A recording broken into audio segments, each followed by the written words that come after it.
This is a podcast about new crops. You're going to love it. Join us on The Cutting Edge, a podcast in search of new crops for Wisconsin. I think they're a great crop. I think they have huge potential for the health food market and just for overall taste. And we just the biggest holdback and setback we have right now is that nobody knows what a black currant is.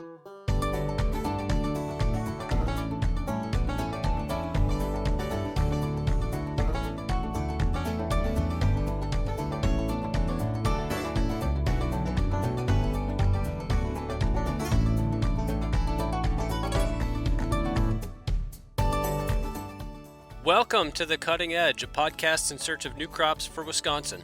I'm Jason Fischbach, the agriculture agent for Ashland and Bayfield counties, and today's episode is all about currants, black currants, white currants, maybe, pink currants, and red currants. And with me is Eric Wolske. Do I have that pronunciation right, Eric? You do. Yep. With the University of Illinois. And I think it's going to be a great episode as we talk through currants because it's a crop that can grow phenomenally well in the upper Midwest. The only thing holding us back really are markets and maybe some historical reticence to grow currants because of white pine blister rust, but we'll get into all that. So Eric, welcome. And if you could introduce yourself and how you've been involved with currants over the years. Hi. Yeah. So, Eric Wolske. I'm a PhD candidate at University of Illinois. I'm in my hopeful final year of research here after a pretty long time studying currants. I started off looking at the shade tolerance of currants with my master's in the hopes of them being able to get included into agroforestry systems. And we found that they respond very well to shade, that they can still produce good sizable yields without too much issues from disease. And so from there, I moved on to my PhD work, which was exploring then 24 varieties of black currants, red currants, and white currants, and a pink currant. Mm-hmm. And so we grow those across the state and Wisconsin, and have the ones in Champaign are grown both open sun and under 65% shade netting. So we can kind of compare and say, yes, all currants are good for shade, or only these select varieties are, or these select traits of these varieties are what make them shade tolerant. So I'm concluding that research up this year, or at least the main point of that, which was this will be year 5 for them. So we should have pretty good baseline data, at least to start off with, for recommendations for growers and producers, and even for researchers looking into breeding efforts. Got it. And did I see you've got a Twitter handle, something about Jam Master or Currant Jam or Currant Jams? Currant Jams. Yep. So do you make currant jams and jellies too? I leave that to my mom. I drop off, baskets for her. She made a good tostas jam this year. My specialty is the liqueur, ciders, and hard seltzers market. So I am a avid cassis maker, creme de cassis. So actually I came from grapes. That was what I did after I got my undergrad in plant soil science down at Southern Illinois University, Carbondale, as I went and worked at a couple of vineyards, fell in love with growing wine grapes, and came up here wanting to kind of do something similar. And they were like, okay, you'll be our currant guy. And I only knew currants from the standpoint of this wine has a notes of black currant, and peppers or something. And so I had never actually even tasted a black currant until after my first year of school. So we tend to start out our podcast episodes talking about markets for some of these new and emerging crops. And certainly currants are not a new crop. They've been around forever. So can you just give us an overview of where things are at for current markets in the US, and maybe the size or state of the industry in the upper Midwest, Wisconsin, Illinois, maybe in Minnesota, Iowa, and where you see things going and what might get us there? Yeah. So as you mentioned, I mean, currants have been around for the past couple hundred years as a production crop in Europe. And they were here, they were brought over in the 1800s. So early America had currants and well into the early 1900s before they were moved from the white pine blister rust. The biggest, I think, kickstart of the newest round of currant came from Greg Quinn out of New York, really pushing for currant production in the eastern U.S. And he started Currant C and got the ban lifted, and currant started becoming a little bit more of a marketable product on the health food front of here is this crop that is high in vitamin C, full of mineral nutrients, and if you have a cough, drink some of this. And kind of the same way the elderberry market is currently going right now over in Missouri that you see. In the Midwest, however, is seemingly, and this you might have a better idea of this than I do about it's seemingly coming from Wisconsin. That was more or less my at least from my standpoint, it seems to be the regional epicenter of currant production in the Midwest. And we at the U of I got hooked on it from the agroforestry perspective and as a shade tolerant crop. And so we tried trialing those in central Illinois. There are a few other currant growers in Illinois. There's a few more in Wisconsin, but we haven't really seen anything of sizable scale. Certainly not like what you see in Europe, where you can find a 200-acre currant field like you would find our corn and bean fields right now. The biggest that I've seen is about 20 acres in any of our states. So it's still a very limited market, and some states like Michigan still have bans on what cultivars can be allowed to grow. And so that's also allowing a lot of restriction from what would be considered the major Midwest fruit production areas. And so I think with the cultivars coming out of some of the newer ones from Canada, from McGinnis berry crops, they seem to be way better producers and way more resistant to many of the diseases that have put off a lot of farmers. And a lot of farmers have planted them out and then they get smacked with powdery mildew.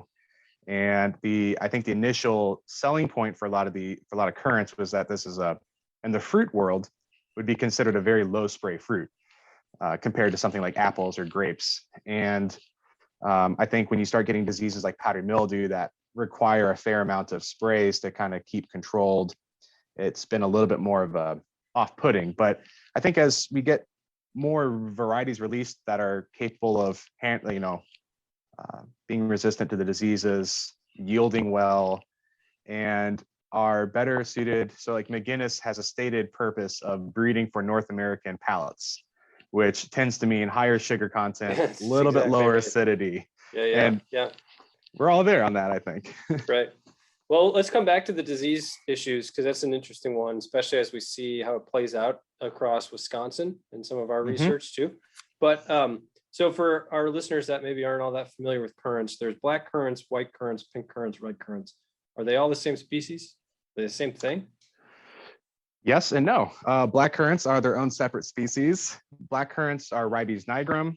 Included in black currants are also green currants, which I have no knowledge of other than the fact that they grow those in Scandinavia. And those are a type of Ribes nigrum, whereas the red, whites, and pink currants are all Ribes rubrum. So they all are in their own species with just different levels of pigments in their fruit, ranging from red to clear white. And I'm one of those American consumers. I'll gobble up the red and the pink and the white, and I'll spit out the black currants as fast as I can. So what is it about those black currants that it's just tart? They're almost astringent, almost dry out your mouth. Yeah, the dryness comes from those health benefits. I mean, you can't really even compare, in my opinion, a red and white currant to a black currant in terms of health value. The red and white currants are falling into they're still healthy. I don't want to say that they're not healthy. They still have a lot of vitamin C and a lot of vitamin A and some good uses there. But the black currants just are far and away, it's those anthocyanins, all the antioxidant compounds. That is what they are better than blueberries on, which I think Americans like to set the standard at blueberries. Mm-hmm. So it's it's that high vitamin C. They're healthy. They taste healthy. Yeah, right. I guess would be the best description. And if people have eaten black currants, to me, because the plants have been more widely available, is Titania black currants. But that's just scratching the surface of all the different varieties, right? I mean, can you just talk a little bit more about maybe even some of the breeding programs or if you've seen big differences among the varieties of black currants in flavor, astringency, all that stuff? Yeah, so I guess to start off, I would back up that Consort, Coronet, and Crusader were the first releases out of North America for black currants, specifically for resistance to the disease that got them banned, white pine blister rust. And they are considered a horrible berry. Europe did not want them. And when you compare them in terms of mineral nutrient and anthocyanins, like the health benefit compounds, they blow the other black currants out of the water. I mean, the Consort is probably arguably one of the healthiest berries out there in terms of full nutritional content. But it means it's not a good flavored berry for processed goods. And so then they bred from that one, Titania, and that was bred to have the European flavors that they want with the resistance that the Consort had. And Titania is a good one. It produces well, but it's still on what would be considered a blander scale. It's not a top preference. And so there's been some breeding research, I believe, out of Oregon State or Washington State, somewhere over there in the west coast there, looking at some varieties that I haven't done much work on that. There's ones like Chime, and a few other varieties that are listed as being pretty good flavors. The main ones that we've been testing out have been the McGinnis varieties, and those ones I would consider to be getting close.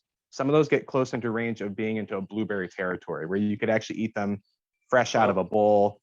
A few of those varieties I've brought to family gatherings pre-COVID, and had the little kids would eat the whole bowl before the adults could even get to it, which I think is a sign of palatability. Yeah, right.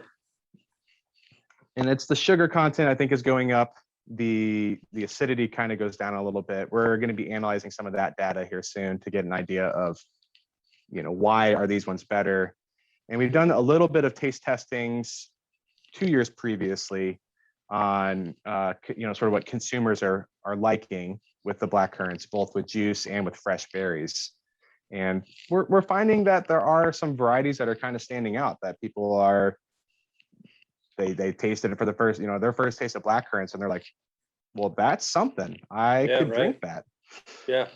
So that's been our experience here in Bayfield County, where we have a grower that's, I know, 3 or 4 acres, also a blueberry grower. So it works well with their harvesting and field equipment to run a blueberry picker over it. And they did Ben Sarek to complement Titania in terms of the maturity.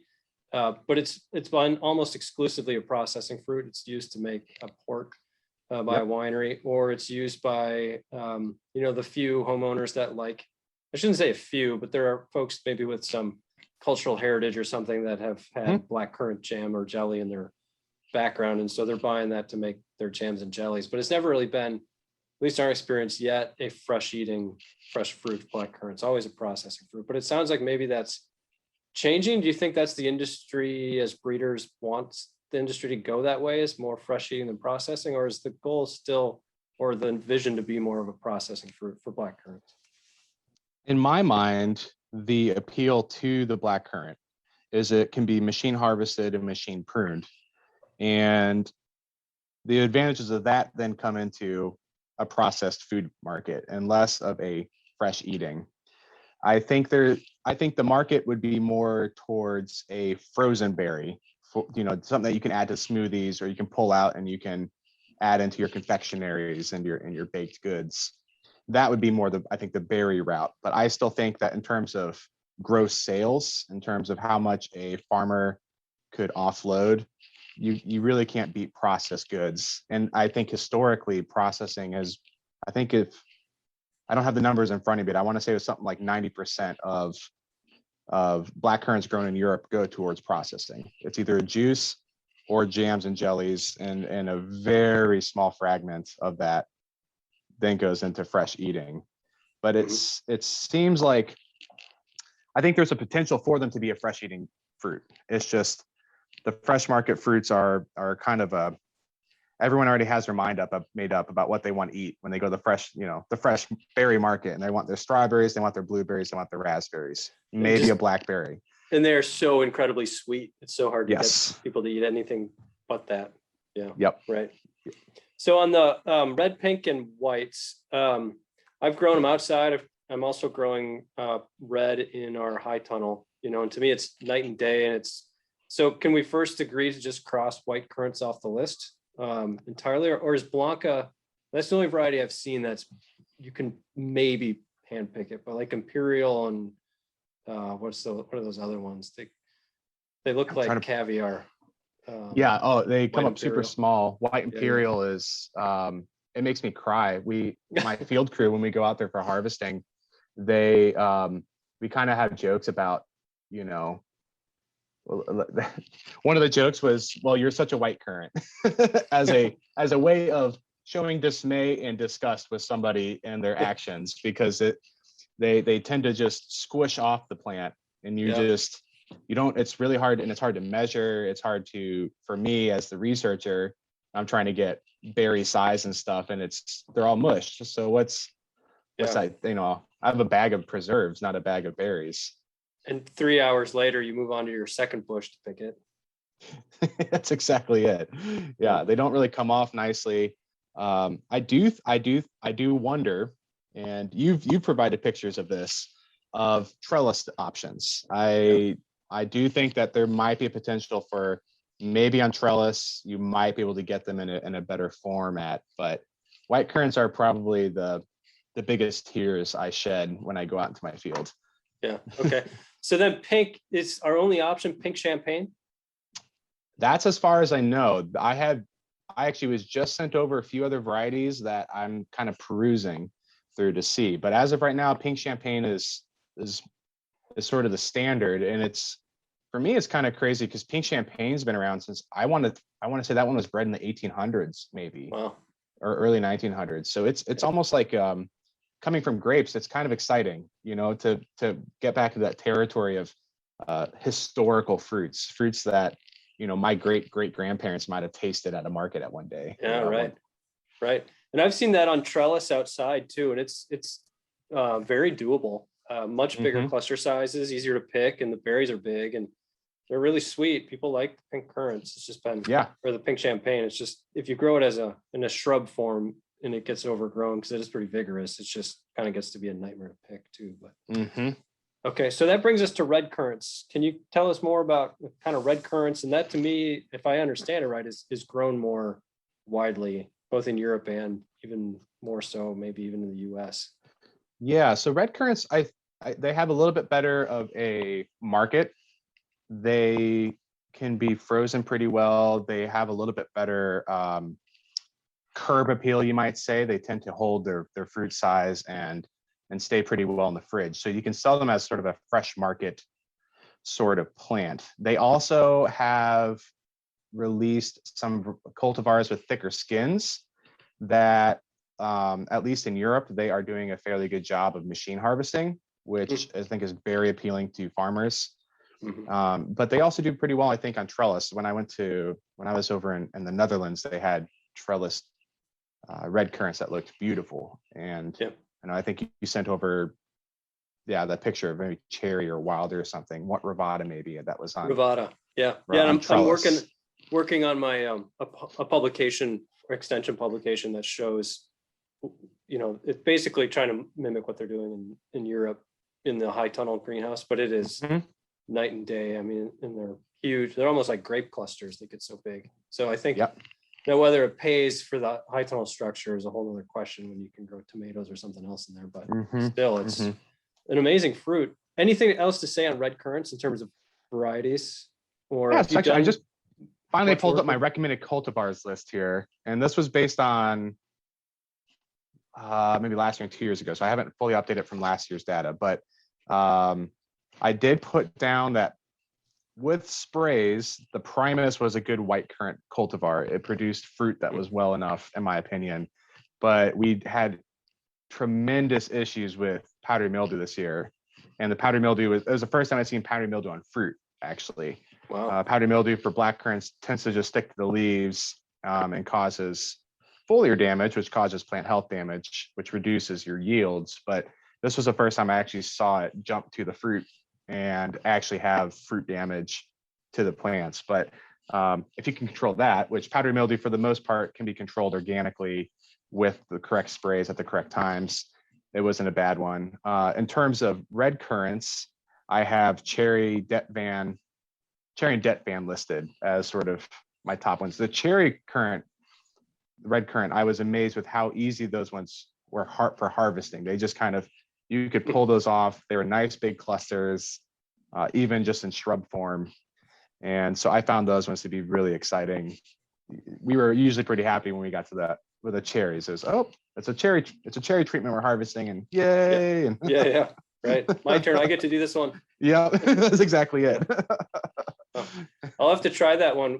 We only have Ravada on the high tunnel, mainly because of its resistance to powdery mildew. Is cherry resistant to it? Do you know?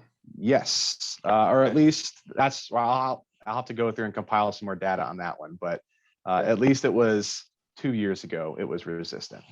Okay. So what's your take? Do you think fresh eating red currants are a market opportunity for growers?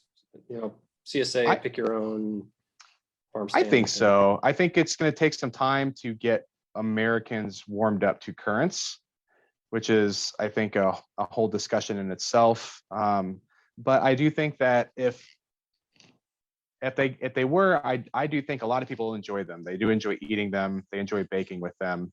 They also they're not horrible for jams and jellies and preserves kind of thing. They do pretty well for that too. So they just don't tend to have quite as the versatility that the black currants do. They don't juice well. So, or at least the times that I've juiced them has been minimal, quality at best. There's something there. The local brewery did make a red currant beer, a red currant wheat, and it turned out pretty good. I've brewed with red currants before, and they've turned out actually not too bad. The flavors are more reminiscent of like a strawberry raspberry with a little more sour kick to them, a lot more sour kick to them, I guess I'd say. And the one of the major puree markets for brewers, winemakers, everything else is out of Oregon, and they do sell a red currant puree. So I think that's at least a sign that at least they're finding a market worthy of the time, the effort, and the cost to make that product. Well, let's shift to your research. I think it's fascinating the work that you guys are doing with these agroforestry systems and taking advantage of the shade tolerant properties. So maybe just talk through what you've been doing, what you're finding, and maybe even how folks can read up on the results after they listen to the podcast. Yeah, so hopefully publications will start rolling out from this fall and into next year. I do have some publications that we're working on from my master's work. I do have one publication about the shade tolerance of black currants. We found that 65% shading was completely fine for the plants with no issues in terms of production growth. A slight increase in disease. That study was done with consorts, and consort does get powdery mildew damage, and powdery mildew does like shaded environments. So the main takeaway from that was we're good up to 65%. We had an 85% shade treatment where the only loss we really saw consistently through the years was a slight decrease in sugar one of the years.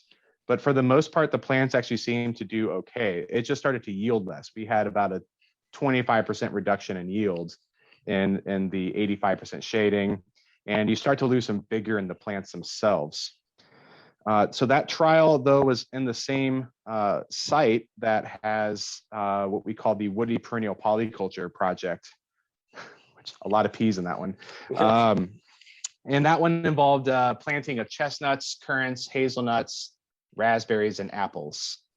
and we planted those out into blocks to compare with corn and bean standard conventional rotations.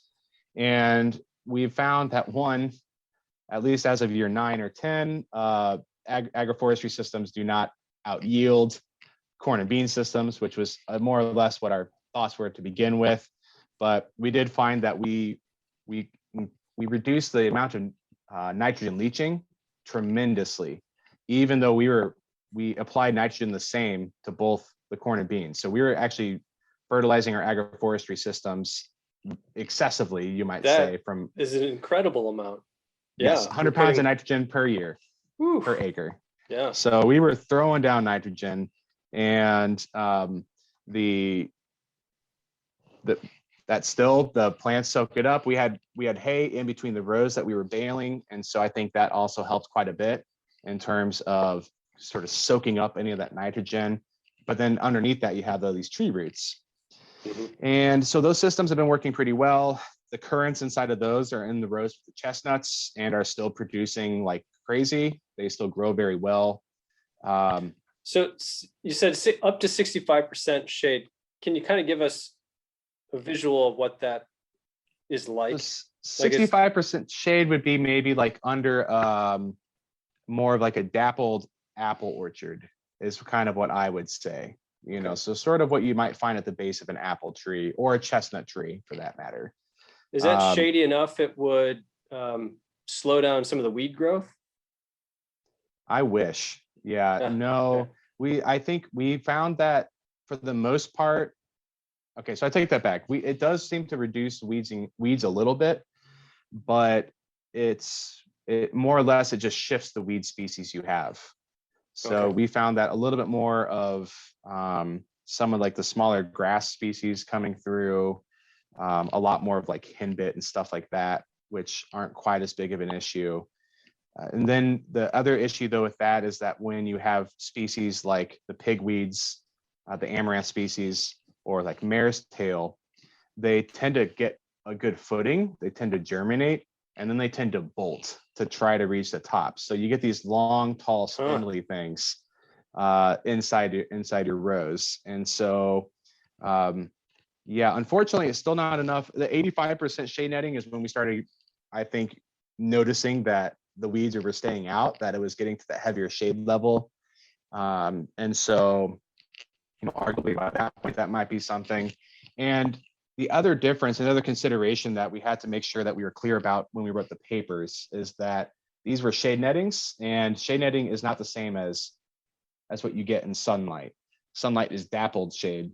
And so you might get a heavy shade for a moment, and then your plants might all of a sudden get full sunlight for another hour, and then they go back and forth. And so the plant's response in that way could be incredibly different than what we had measured from a uniform shading environment.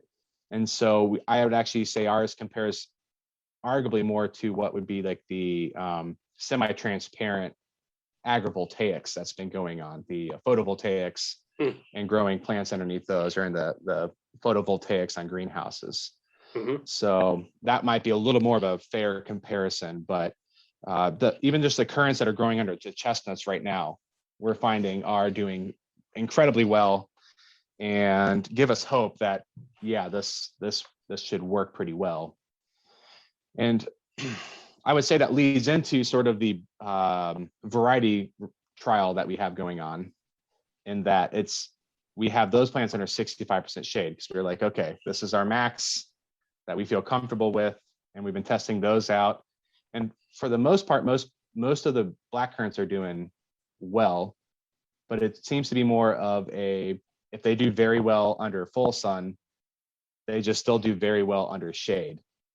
And so it's more of just a plant that can produce 4 pounds of berries in a season might produce 3 pounds of berries in a season under shade, but that's still going to be, more than enough berries than what we were wanting, or something like that. So, right, or more than you would grow with nothing.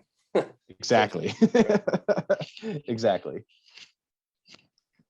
Okay, so the chestnut currant system, or really you could add in your shade tree, or walnut or whatever, maybe Well, maybe not walnut. Can currants grow under walnut? Do you know? So I have a walnut tree in my backyard, and I planted out currants, gooseberries, and elderberries underneath it.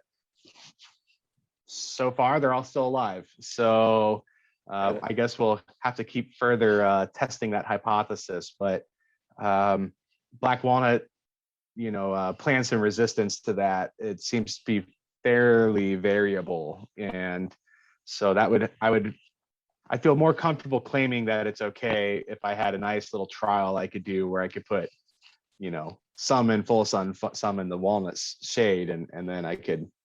Sure. But the idea is you've got an overstory crop and you've got the understory crop. So how would you harvest mechanically the currants? Are they just offset enough from the trunk that you could get a straddle harvester over the row, or is the chestnut literally right in the row with the currants? So this was our first planting of this sort in Illinois, and with our research trials, and that wasn't really a consideration at first. Machine harvesters weren't really a talked about item for the black currants in our research group, and so we end up moving further on, planted out one more trial of black currants, a much larger trial with black currants, chestnuts, of various tree species, and ran into the same issue. And at that point, that was about 38-acre planting. And so that was outside the realm of, we'll just send out some undergrads to harvest and some grad students to harvest currants.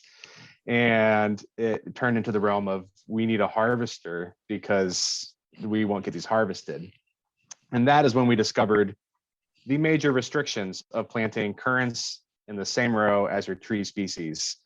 The machine harvesters do not, there are some that do weaving, that you can actually manually push it kind of into the rows and manually pull it back out with your hydraulics. So that first site, what we do now is we developed a side catchment system, and we use hydraulic shakers that you traditionally see maybe in olives or blueberries. And we run those pneumatics down the side with the catchment systems pulled by a small Kubota tractor and a side-by-side UTV. And that tends to do pretty well. We have found that, it increases, I don't have those numbers in front of me either, that we have found that does a really good job of speeding up the harvesting process and the overall just the backs and the arms of all the harvesters and the crew that's a part of it. And so that's not a bad option. And that's with plants. Those trees were planted on, I want to say 10 or 20 foot spacing in between, within row. And we're able to kind of move right along just fine, and we can move around those trees with no issues. For the machine harvester, I guess in a way for the blackcurrant industry, we were fortunate enough to have bad success rate with the chestnuts that we planted out. And so most of the chestnuts then end up getting removed. And so we have these nice long strips of blackcurrants that we're allowed to that we can harvest just fine from. And on that site, we're replanting now with pecans in between those rows. And so that then allows us about 12-foot spacing on either side of the plants, the current plants, that we can then run the harvester through without affecting the trees and without having to do any of the weaving. And so I think going forward, for any recommendations I give to any growers, it's, if you plan on machine harvesting, you need to have 12-foot rows from the nearest tree, or allow those tree spacings within the row to go into more of the 80-foot, 100-foot kind of, waist broad, broader range. And then I think you could do currants, pretty well to just weaving with the machine harvester. So we tried out a bunch of straddle type harvesters with our hazelnut project, and we tried the Joanna 4 Aronia harvester, which has got that offset picking head that's designed to pick half the plant at a time, and it basically just knifes right through the plant, bends the stems over and shakes them off. And I wonder, even with chestnuts or walnuts or whatever in the row, I would think you could nose that thing in there and just go right by the edge of the chestnut and then come back on the other side of the row. Now there's 2 passes per row, which isn't ideal, but maybe that's something that could accommodate it. We use a Joanna 3, and it's about the same way. And So what we were able to do was you would just have somebody that would be walking the row while the other people are on the harvester and the tractor, and they would manually move that guide arm around the trees. And our trees were still within year 3, year 4. So you could kind of bend those trees too. And we were able to make it work as long as the currants were within, not within 6-ish feet of the base of the tree. Okay. And because outside of that, then, I mean, you would be able to get some, you get some of the branches, but you weren't harvesting half and then half. You were harvesting more like a quarter and then a quarter. And you'd be still missing some, which isn't the worst thing. You call it, animal fodder or something. Sure, and feel good. But it's doable. I think just from a production standpoint, it's a lot more effort than just driving straight down a row and straight back down a row. Right. But I do think with the right spacing of the trees, so we tried doing that with our smaller site, and those trees were just too closely spaced that you couldn't get that weave effect quite the same way as our larger site where the trees were planted more on that 30-foot to 40-foot kind of spacing. And that branch, that would made it worth it. And we could get enough currants pulled in to make it, I think, profitable at that point. Okay. And then but I think from a planting out standpoint, it's kind of nice to be able to just run it right down and run it right back. Yeah, because you can haul on those then. Yeah. Okay. Well, maybe let's just shift to a little bit. We don't need to go into too much detail but just sort of black currant culture 101. I got a field and I want to plant currants. You got 5 minutes to tell me how to do it. Go. Cool. So what I would do is the first step is I would do site prep, getting rid of the weeds. Weeds are, in my opinion, the worst competition you're going to find for currant. If you have heavy perennial grasses, your currants will die. If you have a really, really bad thistle problem or something, your currants will probably die. They will not establish. They tend to get choked out really quickly, and they are not competitive. They're woodland species. Woodland species do not compete with grassland species. Grasses always beat forest. So that would be my first thing. Control your weeds. If you have good controlled weeds, move on to step 2, which would be, in my opinion, your best bet is to take cuttings and put in direct cuttings. The second best option would be bare roots. And third option would then be to go and actually do full planted, full potted plants. We use tree planters.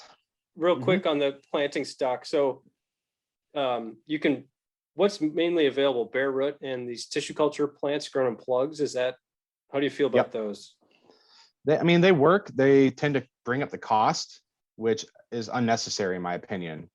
The currants just grow so well from cuttings. You can, we fill in all our plants that don't make it by just taking a cutting when we're pruning, and you just shove that in the ground and leave, 4 to 6 inches above. And for the most part, that seemed to work remarkably well. I think from a smaller standpoint, it might be easier just to get plugs and plant plugs, and you already are assured that plant is healthy and good to go in the ground. But from a cost standpoint, from a farming standpoint, it would be hard to justify such a high cost increase compared to just a bare root or even just a single cutting. And are any of these newer varieties patented, or are you free to propagate with the cuttings? No. Yep. So blackcomb is one of probably the most common one you'll see, I think, out of McGinnis, and that one is patented. Titania just came off patent. I'm actually not positive about the Bin series. And I think Tibin is a Polish variety that might have just come off patent, but I'm not positive on that. Okay, so just so our listeners are clear, if they're patented, you're not allowed to propagate through cuttings, even on your own farm, right? Certainly couldn't sell them, but you can't sell them. Sometimes what you can get through is, depending on who the patent holder is and what rules they allow, you can sometimes just pay them the royalties. And so you say, hey, I want to expand an extra 5 acres and I'm going to be planting out, 10,000 cuttings. They say, cool, send me over the check for, X amount of money per plant and we'll call it good. So Selling outside of that, though, they want to make sure that you're not selling off bad genetics. And there's been cases of like with Titania, all of a sudden now they're finding that it might have white pine blister rust, and they believe that's because of a nursery selling off stock and not doing a good job of controlling genetics.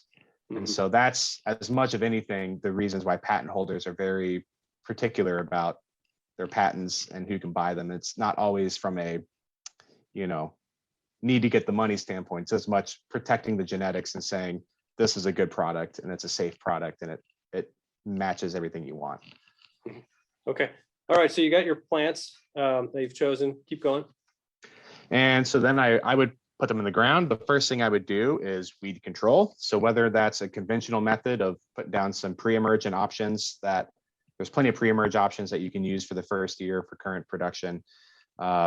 Or I think at this point, my biggest recommendation would be to put down some sort of fabric mulch. And, up there in Wisconsin, I would go with, I think a black fabric mulch is just fine. DeWitt makes some really good products for that.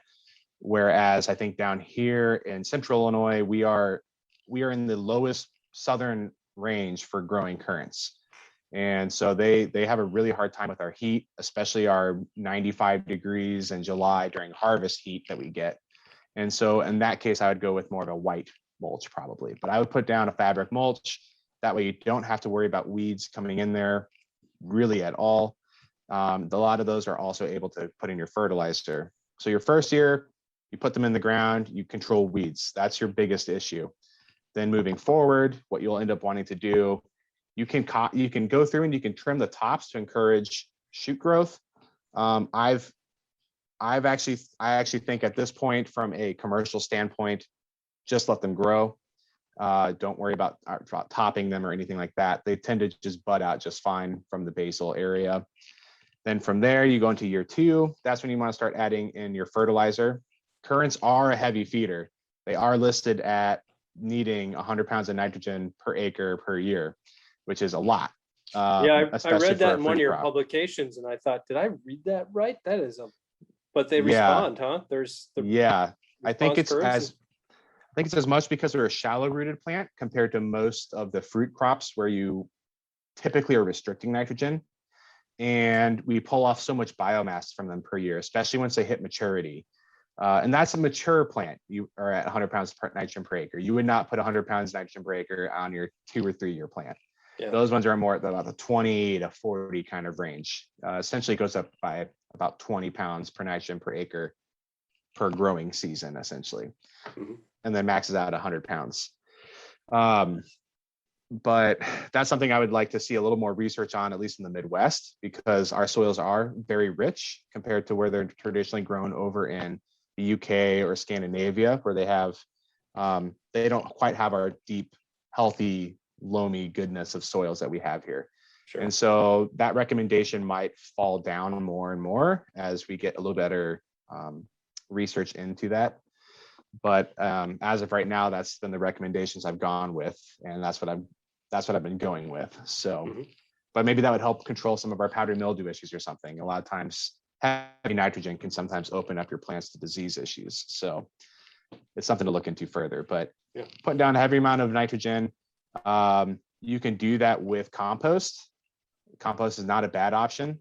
Currants like that cool soil, and you put down compost, and you have cool soil now. One of the major issues, though, is voles. Voles love to bury in the root zone. They love to chew out the bottoms of the roots. And you put down mulch, you put down compost, and you just gave them the best habitat for them to run around in and to thrive. And so that's where it can get a little iffy. And so most of our trials are done conventionally with herbicides to control weeds. So I've put a cutting in the ground, let's say this spring. When am I going to pick my first black currant? So if you're in Champaign, if you're in central Illinois, year 3, you can be arguably getting worth going out there and harvesting. Getting up into Wisconsin, I would say year 4, and arguably maybe even to year 5. I think you might have a good idea of what the sort of the northern limits look like there. Yeah, but for sure by year 4. Yeah. If it's a bare root plant, a sizable root system for sure, year 4, Mhm. most likely year 3. If it's a cutting, and it's struggling that first year a little bit, might push it back a little, but yeah. Yep. Okay. Yeah, that seems to be at year 3. By year 5, I think is when we would consider those to be mature plants. We're going into year 5 now, and they look like a currant planting. They look big, they look large, they look healthy. And how tall will they get where you are? Like a So titania, that's pretty aggressive. yeah, so Titania right now is standing at maybe up to my nose, so maybe a little over 5 feet tall, Okay. 5.5. And the biggest issue I think is what we're having is a lot of the arms like to lay down, so they go up tall and then they start to lean. Yeah. And that's as And much then- I think.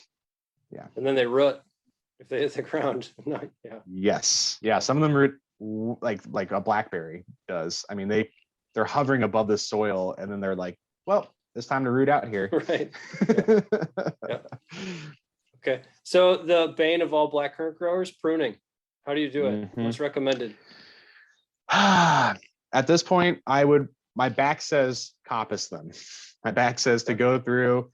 One of the farms was using a BCS sickle bar mower to fairly good success, and just mowing them down. You mow them down in a coppice cycle of usually 3.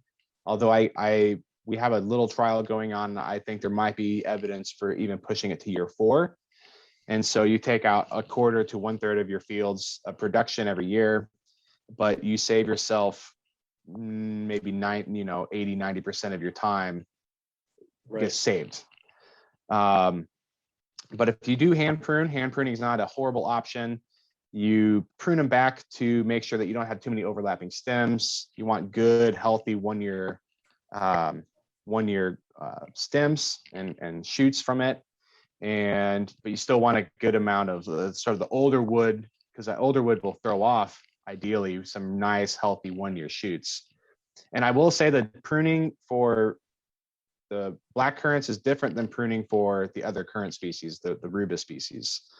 Those ones will also fruit on 2nd-year wood, and so that kind of changes up a little bit more of your style of your pruning methods. And you don't tend to keep as many canes, and you try to keep more single larger stems that then have a lot of that fruiting wood on there. Mhm. And so it's a little bit different between the two of them. And red currants and white currants tend to throw a lot of low shoots out that can be pretty quickly pruned. Whereas the black currants, we tend to prune those out into more of an open vase style setting. Yep. And I guess not pruning black currants is not an option, right? I mean, they just get so overgrown that they. I haven't done it yet. I haven't seen them. I've seen a few that we've let go just for about the past 5-6 years. They're still producing, and they are just incredibly dense. They're these massive plants. They almost are competing with some of the hazelnuts in terms of like just density. So arguably, you might be able to get away with missing a few years of pruning and still having a healthy plant. But they tend to have a lot of issues with about year 4. Those canes just start to die. They really just kind of give up. And I think it's almost a self pruning by the plant. But from a farming standpoint, that's wasted space that you have now, and it's taking up room. And so you kind of want to, at the very least, a quick pruning just to remove all the old wood and kind of diseased sort of wood would be very, very worthwhile. I guess I'd add a couple more things would be plant spacing on black currants. You can grow them in a hedgerow system. So we grow them out at 2-foot spacing, and they grow in these real dense hedges, and which can be a real pain for hand harvesting, but works incredibly well for the machine harvesting. Whereas if you're going more for a U-pick style operation, or even just you're going to be hand harvesting with them, then that's when you want to kind of space them out into that 4 up to 6 foot range.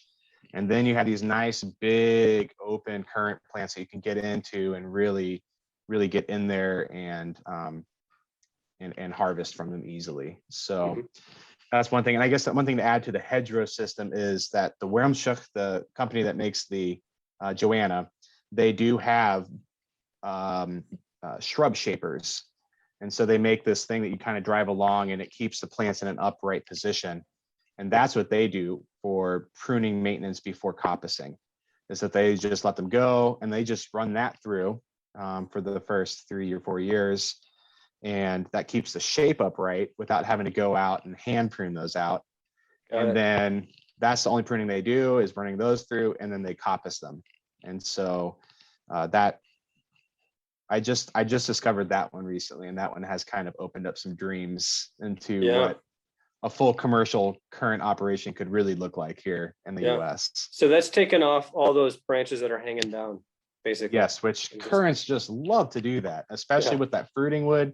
They'll throw out this nice healthy one year, and then they'll get covered in fruit, and then they're just down on the ground, and you're like, now you're nothing except for rooting and causing headaches. Right. And do you see, with raspberries, sometimes you'll put a single wire trellis on, like a T trellis. Can you do that with currants and tie those canes up? Or is it just too much work for the volume of fruit or value of the So my guess as to why you don't see that is because they are marketed as machine harvested fruit. And if you have wires in the way, you're not going to be able to machine harvest as well. Mm-hmm. And so I would say probably not. I would say you would have a better chance of seeing that than once again, I think that's where the red and white currants are. I would view them, at least for Illinois and arguably for the Midwest, as a trellised fruit, and they should be considered more of a trellised fruit. Mm-hmm. And putting out on a 1-2 wire, single wires, so more of like a low standing grape kind of look instead of the T wires that you kind of more see with the. And I would echo that recommendation for red currants as well. Mm-hmm. Don't even bother as a shrub. The quality and the ease of picking on a trellis is so much better. Yeah, and they look cleaner. It looks nice. Just as a farmer who's very big into aesthetics, I would trellis them. Yeah. As we get to the end here, just to repeat, I know it's still, your results aren't all in yet on the blackcurrant trials, but do you have, the top 3 or 4 that have your eye in terms of varieties to look at? So honestly, the biggest downside of our trials is that we are using cultivars that are unavailable right now. Some of the McGinnis varieties that I am probably the most ecstatic about are still unavailable for sales. They're still in the developmental stage, but hopefully will be changing in the next few years. So like in those unavailable ones, the ones that people should keep on their list of, keep an eye out for in the coming future was the Chicamoose or Chacamoose cultivar. It's a very high yielder. The fruit quality is mild. And actually that's probably the biggest complaint we've gotten from our taste testings, is that this fruit just doesn't quite have a full flavor. It's more of a watered down blackcurrant flavor. But I almost argue that's why we might be able to attract the Americans in. I'm thinking, that sounds kind of nice. Yeah, exactly. And in that same vein is the Nicola blackcurrant variety, which is also very high yielder and has sort of a milder flavor. The best one I found so far that's currently available is Blackcomb. I've been very impressed. That one is the best looking plant, which once again, as an aesthetic farmer, it grows the most even and upright. We don't have to worry as much about the plants falling over. The most disease resistant that we found, and the fruit quality has actually been the most preferred overall. We actually sold a few hundred pounds to the local brewery in town here, and they made a blackcurrant sour, and they specifically wanted the Blackcomb after I sat down and tasted through the currants with them. Some other kind of Blackcomb is from McGinnis. Yep. Want to say that I think Tassis, a couple other varieties are also available from them, and I would say like any McGinnis varieties so far that we've tested have been very exciting to see. They are all very high yielders with very good fruit quality. But we have found that some of them have this newer disease that we're discovering, which is called cane dieback, currant cane dieback, also known as Botryopharia ribus. And some of them have been found to be incredibly susceptible to that. So that's been very concerning. But for the most part, all the varieties that I just listed are all varieties that haven't really seemed to have an issue with it yet. So, okay. And maybe finally, we should talk about powdery mildew, because that's one thing. Being up in northern Wisconsin, we just don't have the heat and humidity, and Yep. I don't think I've ever seen powdery mildew on our currants. So do you think it really is just I mean, obviously there's some disease resistance that we can play with, but it's more of a climate type issue than anything. Yeah. Yeah, and so that's where I think proper pruning, giving them proper, it's like one of the major advantages of pruning is that you have that better airflow and better light penetration. Keeping your plants healthy and really making sure, like we've had some issues with iron and magnesium chlorosis in the early springs with those wet soils. And I think that tends to exacerbate the powdery mildew problem. It really just kind of allows those plants to kind of open up. So one of the farms around here is actually going to experiment with some micronutrient options to see if that might they can just plant, boost the plant bigger. Will that reduce some of the issues they're seeing with the cane dieback and also with like a leaf spot on some of the red currants, and then also powdery mildew on some of the lesser varieties they have. But we have found good success using a product called Millstop, which is a potassium bicarbonate, and also just with using mineral oil. The issue is that the mineral oil really becomes an issue when we have those hot summer days and we can't spray because that'll choke the plants out if you spray that horticultural mineral oil. And so that's where the potassium bicarbonate has been really nice because we can spray that in any conditions. We're not really as worried about it, not as restricted. And those all seem to be doing a pretty good job, I think, of controlling the disease on the susceptible varieties. But in terms of cultivar selection, all the new cultivars from McGinnis are all resistant. Many of the newer releases out of Europe, like Tibin, are all resistant as well. Ben Lamond, we have a horrible time with that. That one is actually right now kind of our disease option. I can go out there and show you pretty much every disease we have on currants with that plant. Right. It gets I guess the white pine blister rust real bad too, so we can use that as our show and tell for here's why currants were banned. And so it's kind of, as a researcher, it's been a really fun plant to have, but commercially maybe not so much for down here. Right. So how about spotted winged Drosophila? So far, go after currants? Knock on wood, have not seen them on the currants. We get them in the elderberries real bad. So we know they're here. We get them in the raspberries real bad, but we have not seen them in the currants. And I'm hopeful that the thicker skin that's on those currants is enough to keep them out. I haven't really checked too much on the red and white currants for them, but seemingly are also not a big deal yet. And I don't know if maybe we're just, because we harvest those so early, those are harvested mainly in late June through early July. If we're kind of narrowly missing that window when the spotted winged Drosophila really is coming in strong. And so that might be sort of a life cycle benefit that we have available to us with the currants. But yeah, so far so good, and I'm hoping it stays that way. And that's been our experience up here. We see a little bit on the very tail end of like the later maturing, something like Blanca. And it may not even be spotted wing that's in those. It could just be a whole range of Drosophila that's taking advantage of those overripe fruit, because like I said, it's the very tail end. So with the early ripening and the thicker skin, I think you're right. I think it's, I don't think we should ever say it's resistant to spotted wing, but it's, it might be like a grape where it's just not as big of a concern. As the other fruits. But I'd like to see that. Yeah, no doubt. Any last thoughts about currants or suggestions or comments? I would highly recommend to grow them. I think growing them in a full-on farming commercial system is a great option. I think including them into a little agroforestry or even into like a food forest style thing, I think that's a good option as well. they are, in my opinion, still one of my top recommended shade tolerant fruit crops. And I think a lot of people could stand to at least go out and try a currant if you have the opportunity to. And if you have the opportunity to take a cutting from someone, I think go out there and do that and get some plants going and start growing them wherever you can, because I think they're a great crop. I think they have huge potential for the health food market and just for overall taste.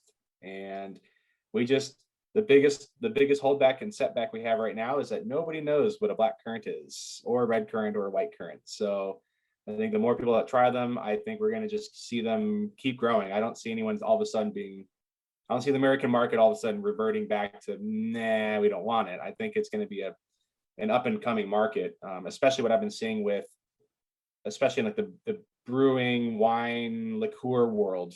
It's more and more products are throwing in black currants in particular, but also like the red currants I saw with the red currant wheat. I think we're only expanding into a realm of great opportunities, and it's never too late to throw out a couple acres of black currants.